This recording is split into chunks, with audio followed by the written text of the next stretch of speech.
سب سے زیادہ عام طور پر میاں بیوی کے درمیان جھگڑے ہو جاتے ہیں اور اس کی وجہ سے ایک گھر کا ماحول انتہائی خراب ہو جاتا ہے. میں نے وہ حدیث آپ کو سنائی کہ شیطان سب سے زیادہ خوش اس بات پر ہوتا ہے کہ میاں بیوی کے درمیان جھگڑا ہو جائے اور وہ جھگڑے کے بعد ان کے درمیان جدائی کرا دے. سب سے بڑا شیطان کی فتح وہ اپنی فتح اس میں سمجھتا ہے. تو اللہ تبارک و تعالی نے میاں بیوی کے جھگڑوں کے بارے میں میاں بیوی کے خاندانوں کو یہ حکم دیا ہے وَإِنْ خِفْتُمْ شِقَاقَ بَيْنِهِمَا فَابْعَثُوا حَكَمًا مِّنْ أَهْلِهِ وَحَكَمًا مِّنْ أَهْلِهَا إِنْ يُرِيدَا إِصْلَاحًا يُوَفِّقِ اللَّهُ بَيْنَهُمَا کہ اگر تم کبھی میاں بیوی کے درمیان جھگڑے کو دیکھو اور اس میں اندیشہ ہو کہ ان کے درمیان جھگڑا ہو جائے گا اور جھگڑے کے نتیجے میں جدائی ہو جائے گی، گھر برباد ہو جائے گا، تو دونوں کے خاندانوں کا حکم یہ ہے کہ اپنے آپ میاں کا شوہر کے خاندان میں سے بھی ایک آدمی حکم یعنی ثالث بن کر چلا جائے. ایک آدمی کو شوہر کے خاندان والے اپنا ایک نمائندہ مقرر کر کے صلح کے لیے تیار کریں اور دوسری طرف بیوی کے خاندان والے اپنی طرف سے صلح کر کے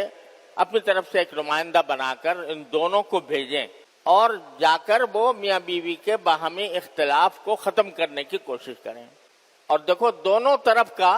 نمائندہ اللہ تبارک و تعالیٰ نے کہا کہ ایسا نہیں ہے کہ کسی ایک طرف کے لوگ بیٹھ جائیں اور وہ طرفداری کا مظاہرہ کریں، تو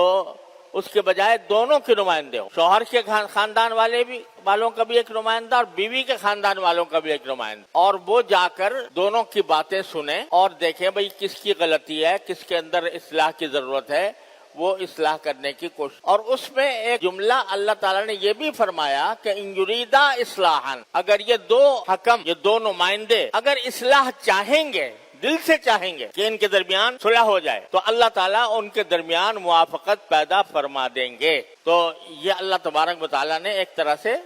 وعدہ فرمایا کہ اگر نیک نیتی سے دونوں نیک نیتی سے بیٹھیں، یہ نہیں کہ شوہر کا جو نمائندہ ہے وہ ہمیشہ شوہری کی طرفداری کرے، بیوی کی بات کو ہمیشہ رد کرے، اور جو بیوی کا نمائندہ ہے وہ ہمیشہ بیوی کی حمایت کرے اور شوہر کی بات کو ہمیشہ رد کرے. نہیں، بلکہ غیر جانبداری کے ساتھ کسی کی طرفداری کے بجائے اللہ تبارک و تعالیٰ کا حکم یہ ہے کہ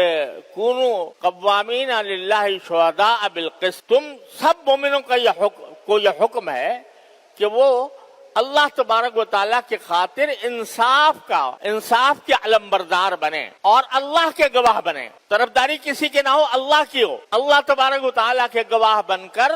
وہ جس بات کو حق سمجھے اس کا اظہار کریں، جس بات کو باطل سمجھے اس کو باطل قرار دیں. شہداء للہ. اور ایک جگہ فرمایا وَلَوْ عَلَىٰ أَنفُسِكُمْ، چاہے وہ گواہی تمہارے اپنے خلاف پڑتی ہو لیکن سچ بولو اور حق بات کہو، چاہے اس حق بات کے نتیجے میں تمہارا اپنا نقصان ہو رہا ہو، لیکن یہ نقصان بہت ہلکا ہے اس نقصان سے جو اللہ تبارک محفوظ رکھے. آخرت میں ناانصافی کا جو نقصان ہوگا اور اس کا جو عذاب ہوگا، اس کی جو سزا ملے گی، وہ یہ تھوڑے سے نقصان کے مقابلے میں بہت بہتر ہے. لہذا دونوں جب صلح کرائیں تو صلح کرانے میں کیا کریں؟ اتقوا اللہ، اللہ کا سے ڈریں کہ کہیں ایسا نہ ہو کہ میں شوہر کی حمایت کر کے کوئی ناجائز کام کر رہا ہوں یا بیوی کی حمایت کر کے کوئی ناجائز کام کر رہا ہوں، بلکہ اللہ سے ڈر کے یہ سمجھ کر کہ مجھے جو کچھ میں کام کرنے جا رہا ہوں مصالحت کا، اس کے تمام باتوں کی جواب دہی مجھے اللہ تبارک و تعالیٰ کو کرنی ہے، وہ مجھے دیکھ رہا ہے. لہذا جب اس طرح کریں گے تو یریدا اصلاحا یوفق اللہ بینہما، اللہ تبارک و تعالیٰ ان کے درمیان موافقت پیدا فرما دیں گے. یہ اللہ تبارک و تعالیٰ کا وعدہ ہے. تو یہ ایک طرح سے اللہ تبارک و تعالیٰ نے وعدہ کر لیا ہے کہ اگر اصلاح چاہیں گے دونوں، کسی ایک کی مخالفت موافقت حمایت نہیں، اصلاح چاہیں گے تو اللہ تعالیٰ ان کے درمیان موافقت پیدا کر دے گا. لہذا صلح کا اصل طریقہ تو یہ ہے کہ کوئی تیسرا آدمی بیچ میں پڑھ کر حق کے مطابق فیصلہ کرے اور شریعت کے مطابق فیصلہ کرے. آج کل بھی ثالثی ہوتی ہے باقاعدہ اس کے لیے سالس باقاعدہ اجرت پر جھگڑوں کا تصفیہ کرتے ہیں، باقاعدہ اجرت لے کر دونوں فریقوں سے، اور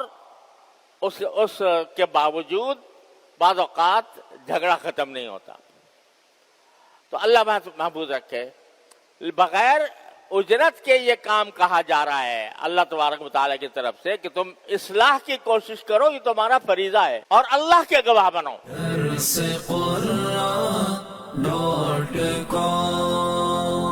www.darsequran.com